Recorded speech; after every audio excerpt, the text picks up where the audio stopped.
আমার সেই সমস্ত ছাত্রছাত্রী ভাই বোনদের, সন্তানদের যারা এই দেশে গণতন্ত্র প্রতিষ্ঠার জন্য প্রাণ দিয়েছে। বারাক ওবামার মতো, তোমরা জানো যে বারাক ওবামা একজন অত্যন্ত বিখ্যাত লয়ার ছিলেন এবং সেনেটর ছিলেন এবং আমেরিকার প্রেসিডেন্ট ছিলেন। উনি যখন রাজনীতিতে নামলেন তখন তার বন্ধুরা, তার আত্মীয় স্বজনরা তাকে অনেকেই ফোন করে জানালো যে তুমি ওই নোংরা প্রফেশনে যাচ্ছ কেন? Why are you going to join the dirty profession? তিনি বললেন এই ডার্ট থেকেই তো আমি ফুল তৈরি করতে চাই। আমি আজকে প্রাণ দিয়ে, অন্তর দিয়ে শ্রদ্ধা জানাতে চাই আমার সেই সমস্ত ছাত্রছাত্রী ভাই বোনদের, সন্তানদের যারা এই দেশে গণতন্ত্র প্রতিষ্ঠার জন্য প্রাণ দিয়েছে। আমি আজকে তোমাদের সামনে আর একজন মহান মানুষের প্রতি শ্রদ্ধা জানাতে চাই, যিনি স্বাধীনতার ঘোষণা করে আমাদেরকে একটা নতুন স্বপ্ন দেখিয়েছিলেন, শহীদ প্রেসিডেন্ট জিয়া রহমান। বাংলাদেশের অভ্যুদয়ের পরে ওই তখন থেকেই শুরু করে যে কজন রাজনীতিতে মানুষ বিচরণ করেছেন, খুব অল্প সময় 3.5-4 বছরের মধ্যে এই মানুষটি আমাদের দেশের চেহারা পাল্টে দিয়েছিল। শুধু নয়, নতুন একটা পথে এগিয়ে যাওয়ার স্বপ্ন দেখিয়েছিল। আজকে যে গার্মেন্টস যে উন্নয়ন তোমরা দেখছ, আজকে যে বিদেশে যারা যাচ্ছেন শ্রমিক হয়ে, যে রেমিটেন্স আসছে, আজকে যে কৃষির উন্নয়ন তোমরা দেখছ, সব কিছুর শুরু কিন্তু ওই মানুষটির হাত দিয়ে। এই জন্যই আমরা বলি যে সবাই সবকিছু পারে না, সবাই সবকিছু দিতেও পারে না। আর পুরো জীবনটার মধ্যে 3.5 বছরের মধ্যেই এই বাংলাদেশে কিন্তু একটা পথ নির্দেশ দিয়ে গিয়েছিলেন। আমি আজকে এই কথা এই জন্য বললাম, আমি সুযোগটা নিলাম। এখানে আজকে সব তো একেবারেই তরুণ, যারা একেবারে এসএসসি পাস করে এখন কলেজে যাবে, আর একটা নতুন জীবনে যাবে। তোমাদের সামনে এখন বিশাল পৃথিবী, তোমাদের সামনে এখন একটা সম্ভাবনাময় স্বপ্নকে বাস্তবিত করবার একটা সুযোগ। যেটা ডক্টর সবুর খান বলছিলেন, আমি এই ভদ্রকে খুব সম্মান করে শ্রদ্ধা করি, যে তিনি নিজের চেষ্টায়, নিজের মেধা দিয়ে, অধ্যবসায় দিয়ে তিনি একটা অত্যন্ত সুন্দর প্রতিষ্ঠান গড়ে তুলেছেন, যেখানে আজকে অনেক মেধাবী ছাত্রছাত্রীরা কাজ করে এবং তিনি অনেক মানুষ কাজ করে, তিনি কর্মসংস্থান সৃষ্টি করেছেন। এই কথাগুলো আমি বলছি এই জন্যই যে এগুলো হচ্ছে আমাদের উদাহরণ। যে কথাটা উনি বলছিলেন, উনি বলেছেন যে আমরা সে বলি না, সুযোগ নাই, করতে পারি না, এর মধ্যেই উনি করেছেন। তাহলে পারা যায়। মানুষকে যদি ডিটারমিনেশন থাকে, তার যদি লক্ষ্য স্থির থাকে, তার মেধা যদি সেদিকে সে নির্দিষ্ট করতে পারে, তাহলে নিশ্চয়ই তার অভিষ্ট লক্ষ্যে সে পৌঁছাতে পারবে। আমি আমার জীবন দিয়েও সেটা লক্ষ্য করেছি।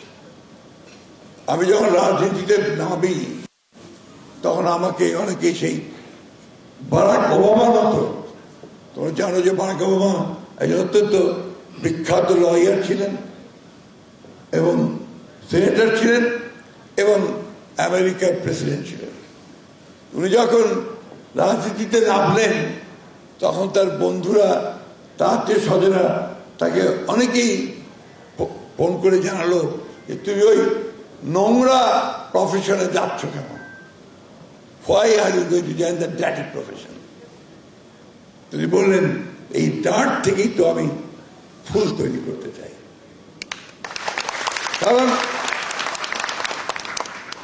রাজনীতির মধ্যে যদি সৌন্দর্য না আনা যায়, রাজনীতির মধ্যে যদি সততা না আনা যায়, রাজনীতির মধ্যে যদি স্বপ্ন পূরণ করবার যে লক্ষ্যে দৌড় দেওয়ার যে ইচ্ছা সেটাকে তৈরি না করা যায়, তাহলে তো রাজনীতি কখনোই সুন্দর হবে না। আর রাজনীতি হয়, আমরা যাদের গতবার দেখলাম পালিয়ে যেতে হলো জনগণের কাছ থেকে, দেশ ছেড়ে, আর শুধুমাত্র আমি একটা সুন্দর স্বপ্ন তৈরি হওয়া দেখতে চাই, উঠুক দিগন্তে সেই সম্ভাবনা দেখতে চাই। এই বিষয়গুলো কিন্তু সব সময় মনে রাখতে হবে। যেখানে অনেক শুদ্ধ শুদ্ধ আলোচনা হয়েছে, একটা তোমাদের বয়সের ছেলে মেয়েদের জন্য জীবনটা অনেক সুন্দর, জীবনটা অনেক স্বপ্নময়, স্বপ্নময় রাখতে হবে, স্বপ্ন সব সময় দেখতে হবে। ওই কথা মার্টিন লুথার কিং, কালো নেতা, তিনি বলে গেছেন, আই হ্যাভ এ ড্রিম। এই স্বপ্ন ছাড়া তুমি কোথাও পৌঁছতে পারবে না, ড্রিম ছাড়া তুমি যেতে পারবে না। You must have the dream and you must have the capability to fulfill that dream. এই কথাটা মাথায় রাখবে। আমরা অনেকেই হতাশ হয়ে পড়ছি, অনেকেই বর্তমান এত বড় একটা অভ্যুত্থানের পরে এত বড় একটা সুযোগ সৃষ্টি হচ্ছে দেশটাকে আবার সুন্দর করবার, সুন্দর করে গড়ে তুলবার, কিন্তু আমরা যখন তার দিকে দেখছি যে আমাদের রাজনীতিবিদরা ঐক্য হারিয়ে ফেলছেন, অনেককে চলে যাচ্ছেন, চারদিকে দেখছি যে একটা অনেকের সুর, তখন আমরা অনেকেই হতাশ হচ্ছি। তা আমার অনুরোধ আমার এই ছেলে মেয়েদের কাছে, ছেলে মেয়ে বলছি কিছু মনে করে না, করে আমার নাতির বয়স 14, তাই না? মনে করছো কি কিছু?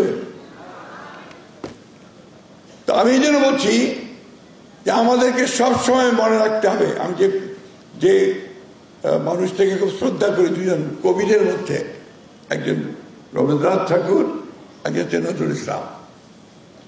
রবীন্দ্রনাথ ঠাকুরের কবিতা আমি প্রায় বলি, আমার সাংবাদিক ভাইরা জানেন, যদিও সন্ধ্যা আসিছে মন্দ মন্থরে, সব সঙ্গীত গেছে ইঙ্গিতে থামিয়া, তবু বিহঙ্গ ওরে বিহঙ্গ মোর, এখনই অন্ধ বন্ধ করো না পাখা, উঠতে থাকো তুমি তীরে পৌঁছে। ঠিক একইভাবে আমি বলতে চাই, কে আছো জোয়ান, হওয়া গুয়ান, হাকিছে ভবিষ্যৎ। ভবিষ্যৎ তোমাকে ডাকছে। আজকে তোমরা যারা এখন যৌবনে পা দিচ্ছ, নতুন পৃথিবী পা দিচ্ছ, সেই পৃথিবী তোমাদের ডাকছে। এবং যে কথাটা ডক্টর খান বলেছেন, সবুর খান, নিজেকে তৈরি করতে হবে পৃথিবীর সঙ্গে প্রতিযোগিতা করতে। পৃথিবীটাই আর প্রতিযোগিতার পৃথিবী হয়ে গেছে, তুমি টিকতে না পারো তুমি নিক্ষিপ্ত হয়ে যাবে।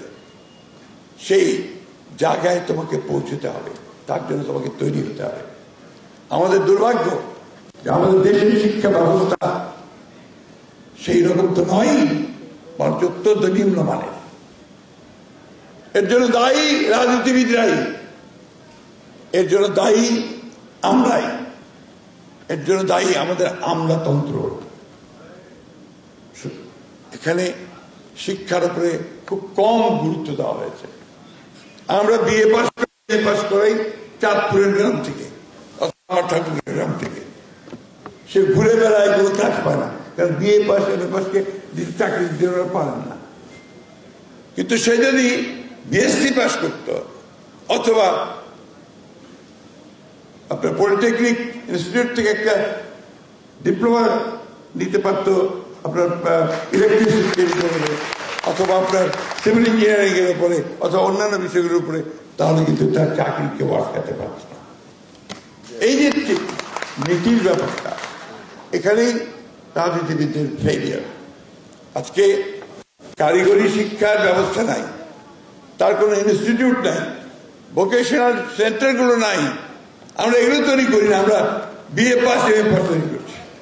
আর ওই হাই স্কুল টাই স্কুলের জন্য আমরা আপনার এখন এই যে আমাদের স্যাররা আন্দোলন করছেন, রাস্তায় আছেন শিক্ষকদের বেতনের জন্য, এটা তো অনেক ভালো হতে পারত যদি আমরা পুরোপুরি এটাকে পরিবর্তন করে শুধুমাত্র অতি মেধাবী ছাত্রদের জন্য হায়ার এডুকেশন, কিন্তু আমাদের বেশিরভাগ সাধারণ ছাত্রদের জন্য আমরা যদি আপনার ভোকেশনাল অ্যান্ড টেকনিক্যাল ট্রেনিং এর ব্যবস্থা করতে পারতাম, তাহলে আমাদের সবচেয়ে ভালো আমরা লাভবান হতে পারতাম। আমি একটা কথাই বলবো, আবারও বলছি, শেষ করছি, যে আমাদের এখন একটা ক্রান্তিকাল চলছে, ট্রানজিশনাল পিরিয়ড, খুব অস্থিরতা আছে। এই অস্থিরতাকে, এই যে এখানে তো সব জেনজি, তাই না? কি তাই তো নাকি? ভুল বলছি? ওদের চিন্তা, ওদের ভাবনা আর আমাদের চিন্তা ভাবনার মধ্যে আকাশ পাতাল তফাৎ। কারণ বয়স, প্রজন্মের যে পার্থক্য, এটা অস্বীকার করতে উপায় নেই। হীরা যখন প্রেসিডেন্ট জিয়া রহমানের সাথে হিজবুত বাহিনীর সমুদ্র ভ্রমণে গেছে এবং তাকে সমুদ্র সম্পর্কে জানানো হয়েছে সেখানে, তখনকার সময় আর এখনকার সময় তো এক নয়। এখন ওরা ওই ছোট্ট সেট, এই সেটের মধ্যে গোটা পৃথিবীকে পেয়ে যায়, তাই না? তো অনেকেই ওরা কিন্তু আমাদের চেয়ে অনেক বেশি জানে, এ কথাটা আমাদের বুঝতে হবে। কিন্তু এই জানাটা, এটাকে ব্যবহার করাটা, এটাকে কিন্তু সুনির্দিষ্ট মঙ্গল খাতে যেতে হবে, মঙ্গলের জন্য, ধ্বংসের জন্য নয়। আজকে গোটা পৃথিবীতে কিন্তু অস্থিরতা, সব মিলিয়ে আমরা যদি মানব কল্যাণে কাজ করি, সব মিলিয়ে আমরা যদি সুন্দর পৃথিবী তৈরির জন্য কাজ করি সবাই মিলে, তাহলেই আমরা সেটাকে সুন্দর করে এগিয়ে নিয়ে যেতে পারবো। তোমাদের জন্য আমাদের দোয়া, তোমাদের জন্য আমাদের সার্বক্ষণিক প্রার্থনা আল্লাহ তাআলার কাছে।